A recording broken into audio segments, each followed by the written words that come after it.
tá no ar mais um programa Papo Firme no Guarda Notícias. E hoje eu vou estar recebendo o diretor da rede social Cidade Fala, Cássio Werneck, e o engenheiro ambiental Eric Kiel, tá certo? Vamos falar sobre transporte, sobre meio ambiente, um bate-papo bem bacana com essa galera.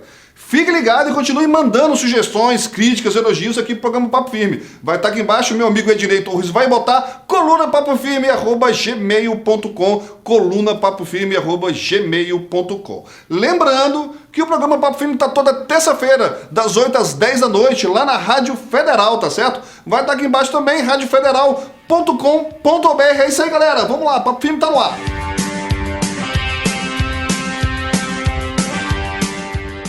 Gostaria de fazer um grande apelo a todos os internautas que curtem o programa Papo Firme e o Guarda Notícias.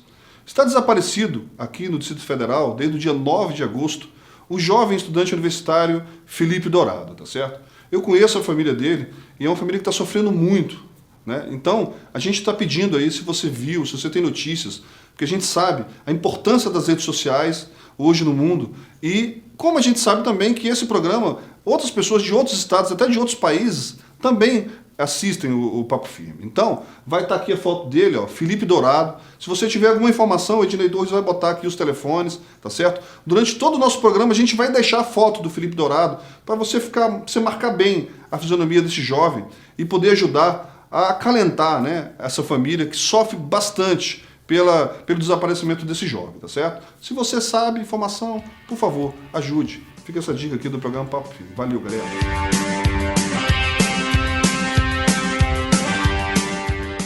É isso aí, galera, com muito prazer que o programa Papo Firme hoje recebe duas grandes figuras para a gente bater um papo sobre gestão ambiental e transporte, né? Duas coisas que estão meio interligadas aqui quando a gente fala de qualidade de vida, não só no Distrito Federal, mas como todo o país. O diretor da rede social Cidade Fala, Cássio Werneck, e o engenheiro ambiental Eric Kiel, bater um papo bem bacana, você vai gostar. Eu queria começar essa conversa com vocês dois, já puxando um pouquinho para o Cássio Werneck. A gente está vendo tantas matérias sobre transporte público, sobre falta de qualidade de transporte, não só no Distrito Federal, mas como todo o Brasil, Cássio. E eu gostaria de saber, irmão, por que as políticas públicas que são implementadas, né? As políticas públicas de transporte público que são implementadas não dão certo no país. A gente não consegue andar para frente, Cássio. Olha, eu acho que tudo começa por uma questão de escolha. Quer dizer, a gente está pelo menos 3 décadas fazendo escolhas erradas em termos de mobilidade no país. É verdade. A gente privilegiou o consumo da solução, ou seja, comprar um carro como solução principal para a mobilidade, em vez de privilegiar políticas públicas de largo espectro, que atinjam grande parte da população. Isso começa com o lobby da indústria automobilística na década de 60, mas também se soma a fatores internos. É difícil fazer política de mobilidade num país onde o lobby interno também das empresas de transporte e dos setores associados da cadeia produtiva são tão fortes sobre principalmente os processos eleitorais. É verdade. Né? Então, quando o político se elege, ele tem isso, não dá para esconder, ele tem uma série de compromissos com o setor privado e nesses compromissos também estão concentradas as forças do capital do transporte e da especulação imobiliária. Então, esses dois elementos se somam para você ter uma política excludente que leva as populações para a periferia, gera uma exploração do território central das cidades, uma especulação imobiliária e que também gera uma especulação sobre o setor do serviço de transporte. É porque hoje a gente tem visto, as pessoas não têm escolha, né? Não tem, igual você falou, não tem um projeto de mobilidade urbana em nenhuma capital. Essa é a grande verdade, né? As pessoas elas não podem, de repente, deixar o carro e poder ir de ônibus. O transporte de integração metrô, ônibus, principalmente aqui em Brasília, não está funcionando. Então, não tem opção para as pessoas. Isso é muito ruim, não é? Aí eu fico pensando, sabe, Cássio? Quando as pessoas que pegam ônibus todo dia, em qualquer lugar do país, sofrem tanto, aí chega em casa, vai assistir televisão e vê aquela propaganda de TV, a propaganda do governo, dizendo que está tudo certo. Deve ser muito ruim, né? Porque, na verdade, não tem nada certo, né? Essa é a grande verdade, né, Cássio? É desesperador, na verdade. É verdade, também acho, eu vejo essa questão das manifestações hoje, assim, como um reflexo imediato disso. E aí os governos dizem, o movimento é confuso, não tem lideranças, as propostas são difusas. Primeiro, isso é um discurso político para arrefecer os movimentos, mas eu só queria assim, trazer um elemento que desde que eu sou criança, eu vejo que o dia seguinte à mudança do valor da tarifa do transporte público era sempre um dia tenso. Sempre foi. E há 30 anos atrás, a gente acordava e descobria que o preço aumentou. Hoje a gente começa a ver que o preço vai aumentar, que o preço vai aumentar, e aí ele aumenta. E nesse sentido, a população já começa a se mobilizar. Olha, vai aumentar, vai aumentar. E tem um elemento que você falou aí, que me mostra, claro, como a gente está defasado na questão. A gente fala de transporte público hoje e fala assim, o ônibus, vamos melhorar a qualidade dos ônibus. Essa palavra já tinha que ter sido tirada do nosso vocabulário de transporte público. O que é ônibus, gente? Ônibus é um caminhão que tiraram a carroceria, botaram uma caixa em cima e jogaram um monte de gente dentro. Entendeu? Aquilo polui, que é um horror. Verdade, se você for calcular o perigo que aquilo é numa estrada, numa rua, para quem está dentro ou para quem está fora, é uma massa de enorme potencial de explosão. Quer dizer, aquilo ali perdeu o freio e nós vimos acidentes recentemente. Com certeza. Temos acompanhado. A péssima qualidade dos ônibus, do transporte. E a gente tinha que ter mudado as modalidades de transporte já há pelo menos 2 décadas. Todas as grandes capitais do mundo e algumas cidades de médio porte também já mudaram de modalidade. Elas já estão trabalhando com transporte elétrico, elas já estão trabalhando com ônibus ou veículos de maior capacidade, com vias de circulação. As propostas... O metrô que funciona com eficiência, né? Exatamente. As pessoas estão optando, inclusive, já optaram em várias partes do mundo por se deslocarem de bicicleta. O Brasil ainda não captou isso ainda, não absorveu essa história, né? Então precisa de uma malha de ciclovias enorme nesse país, no Brasil inteiro. O Brasil precisa entender isso com muita urgência, né? Tem muita gente querendo sair de bicicleta, querendo ir para o trabalho de bicicleta. Eu já me movimento, inclusive, para ir para a Rádio Federal de bicicleta. Eu vou da minha casa para a estação do metrô eu vou para a Rádio Federal. Então as pessoas precisam ter essa opção também, que infelizmente o poder público não tem dado. Essa é a verdade, né? E propostas existem. Esse é outro elemento que eu ia falar das análises. Os caras dizem que as propostas das manifestações são difusas. Isso é falso. Já eu acompanho pelo menos 2 ou 3 anos esse movimento que discute mobilidade nas grandes cidades brasileiras. Existem outras propostas que vão além da questão da redução da tarifa ou da tarifa zero. Por exemplo, zonas de circulação a 30 km por hora, a 50 km por hora. Por que a gente privilegia o veículo rodar a uma alta velocidade e ele acaba não rodando? E aí você tira a bicicleta da rua, por quê? Por que o asfalto pertence ao carro? É uma questão de cidadania, que as ruas pertencem às pessoas antes de tudo. Ótimo. Depois aos automóveis. Perfeito. É isso mesmo. É isso mesmo. Depois aos automóveis. E a gente não captou essa mensagem ainda, né, Eric? Eu acho que falta essa sensibilidade ao poder público, né? De poder... porque isso é qualidade de vida. Claro. Isso é qualidade de vida, né? Então, precisa... Mobilidade urbana é caso de urgência nesse país. Urgentemente, ninguém aguenta mais. Transporte ruim, metrô que às vezes não funciona direito, né? Então, eu acho que o povo está clamando por isso. A gente vê todo dia as matérias nos jornais. Nós não estamos aqui inventando, né, problemas. Os problemas estão aí, estão para serem vistos, né? E são claros. E são muito claros. E né? solução A. Verdade. Não precisa inventar a roda. Né? Eu acho que é isso que é o que mais chama a atenção, é o que mais que a gente precisa. Né? Copiar até o que é bom. Porque tem aí demonstrações, exemplos em vários países de como funciona o transporte eficiente. Né? Que, inclusive, a gente sempre costuma dizer que o país rico não é o país onde o rico anda de carro, é onde o rico anda de transporte público. Né? Isso é uma frasezinha que já está mais do que até batida, né, Cássio? No Brasil, infelizmente, a própria elite econômica não pensa assim, né? Porque a gente tem um país excludente onde a elite econômica quer também se excluir. Verdade. Então, você convencer um rico brasileiro de que um transporte público de qualidade é um diferencial, eu conheço um exemplo de um grande investidor que defende isso. Por quê? Porque ele vai para o trabalho pensando, lendo jornal, fazendo... Isso é o que todo indivíduo rico de um país de primeiro mundo pensaria. Poxa, eu ganho tempo quando eu me desloco pelo transporte público. Verdade. Porque eu tenho tempo para mim e para o meu trabalho. No Brasil, não. O cara pensa, eu ganho qualidade de vida quando eu fecho a janela do carro, blindo o carro, liga o ar-condicionado, ou então quando fazemos como agora, nós temos em São Paulo a maior frota de helicópteros do mundo. Verdade. Então, quer dizer, você vai convencer essa elite econômica de transporte público é bom quando ela já passou do carro, ela está no helicóptero. Verdade, verdade. Então, E quando a gente fala em transporte público, a gente se remete a meio ambiente, a poluição do ar, né? Então, como a gente tem muito carro, né, tem muito ônibus velho funcionando, a gente fala na qualidade do ar. E esse rapaz aqui, o Cássio, inventou um aparelho sensacional. O Eric Kiel, que é da empresa Geosignals. Olha só o que esse garoto criou e já podia estar sendo, né, utilizado, inclusive, nas administrações regionais, nas cidades, né, não só no Distrito Federal, mas em todo o Brasil. Como é que é o nome desse aparelho aí? É um analisador de poluentes atmosféricos, né? A gente ainda não batizou com nome comercial, mas a proposta aí de nome comercial estamos criando, né? Mas... Como é que funciona ele? Então, ele, explica pra gente, ele analisa gases os da CONAMA, né? Que a gente tem uma resolução CONAMA 03, que ela segue os padrões da OMS, né? Organização Mundial de Saúde. Então aqui a gente está analisando monóxido de carbono, dióxido de carbono, dióxido de nitrogênio, dióxido de enxofre e ozônio. E as variáveis ambientais que a gente conhece, né? Umidade, temperatura e pressão atmosférica. Então esse aparelho ele envia dados via Bluetooth para o seu celular. Então qualquer usuário que tem um smartphone poderá adquirir esses dados desse aparelho.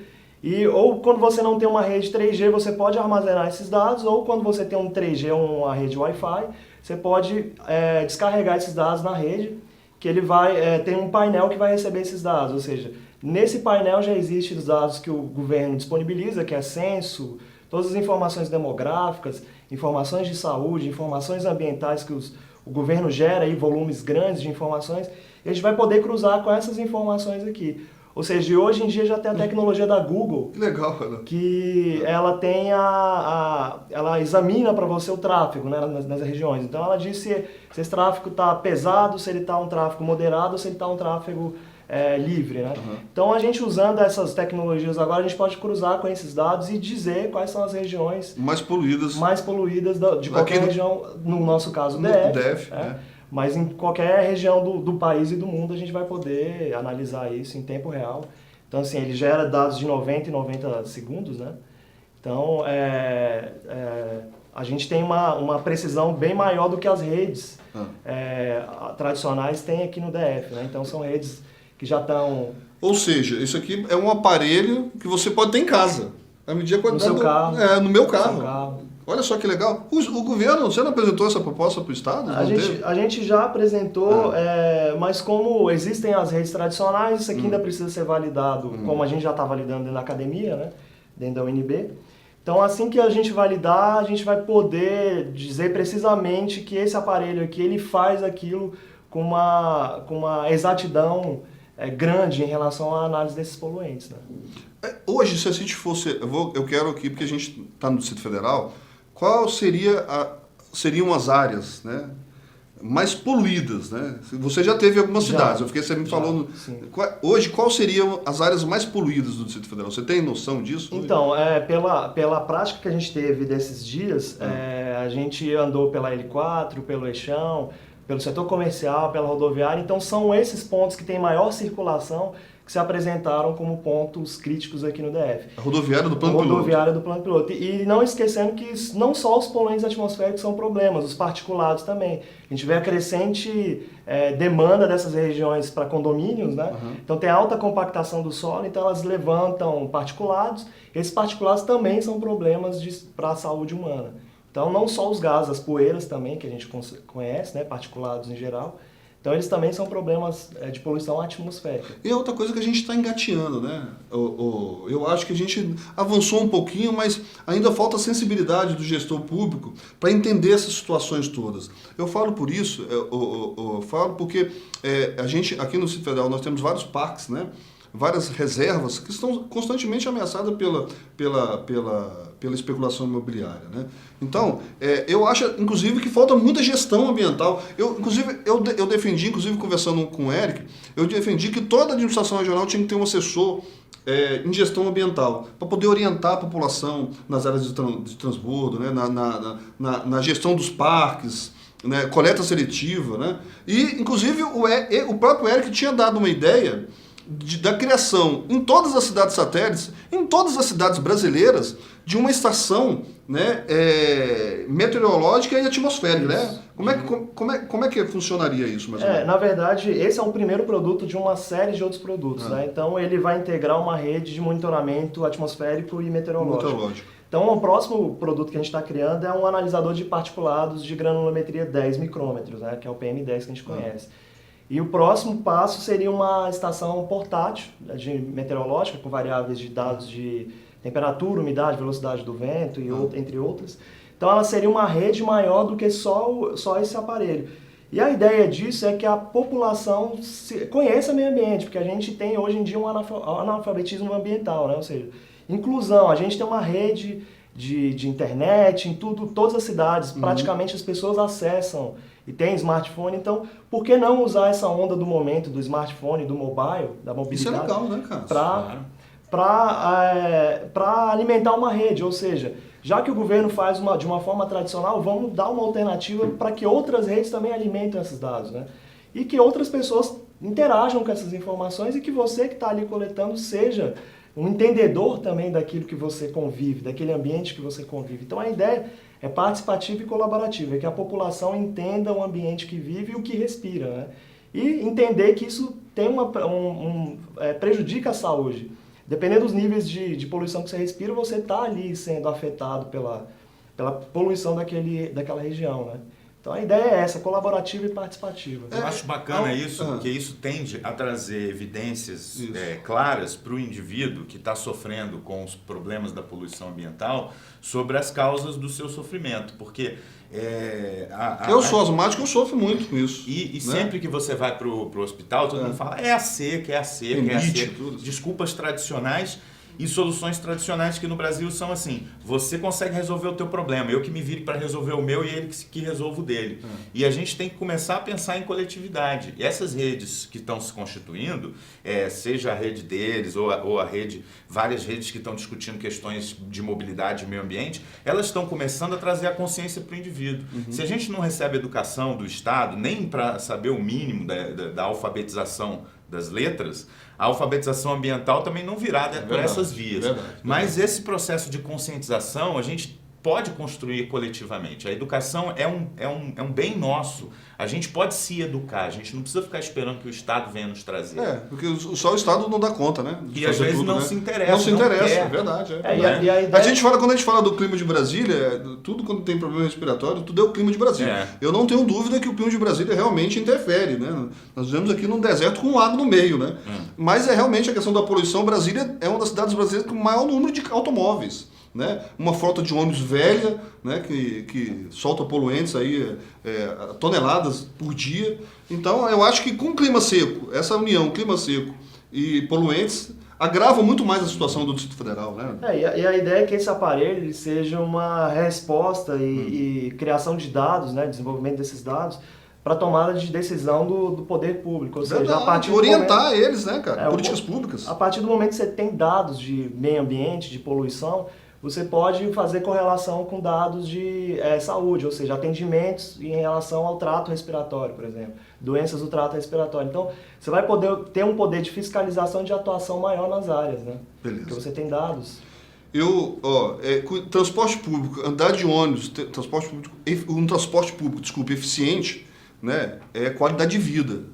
Meio ambiente também é qualidade de vida, então não é conversa de bicho grilo, nem nada não. Isso aí é a salvação das futuras gerações, a gente precisa entender isso, né? Porque a gente não vai aguentar isso. Mas eu queria muito agradecer os dois, infelizmente nosso tempo já estourou. Cássio Werneck, dá o site, www.cidadefala.com.br, é isso mesmo? www.cidadefala.com.br é uma rede social voltada para o cidadão divulgar e discutir as questões referentes às cidades dele. Verdade. Então você entra lá, escolhe a tua cidade primeiro, depois você pode cadastrar todos os municípios do Brasil. A gente está testando essa ferramenta no Brasil, mas ela está pronta para ser instalada no mundo inteiro. Só que a gente vê também que a questão está forte da discussão urbana aqui. A gente é brasileiro. Com certeza. E a gente quer também fazer dessa ferramenta um portal para, no ano que vem, o turista poder entrar aqui e se logar as cidades que ele vai visitar na Copa e nos grandes eventos. Então a gente pede para todo mundo que puder entrar lá e começar a divulgar os assuntos referentes à sua cidade. Logo, logo a gente vai estar com uma integração completa com o Facebook, então vocês vão poder sair do Facebook. O pessoal não saiu do Facebook, foi para as ruas? Isso. Então sai do Facebook, vai lá para o Cidade Fala, que é uma rede brasileira, é uma rede para discutir cidades, é uma rede com objetivos políticos consequentes. E eu espero que todo mundo apareça lá e comece a falar. O Ednei vai botar aqui embaixo, é www.cidadefala.com.br. Você falou uma coisa muito importante, a gente precisa pensar muito em mobilidade urbana. Tá chegando a Copa do Mundo aí, galera, Olimpíada. Eu tô morrendo de medo da gente passar vergonha. Entendeu? Espero que não, ainda há tempo. Mesmo que curto, ainda há tempo.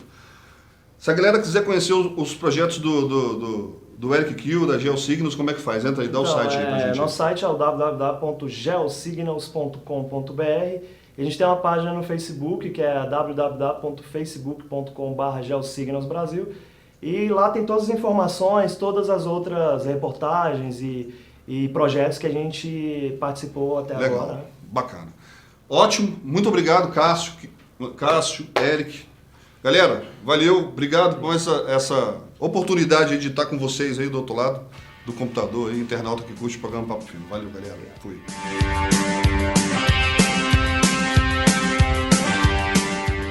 Obrigado, internauta, pela sua companhia. Papo Filme volta na próxima semana com mais dicas e entrevistas para você, tá certo? Se você quer rever os programas que já foram lá, vai estar aqui embaixo, guardianoticias.com.br. É isso aí, galera. Fui, valeu!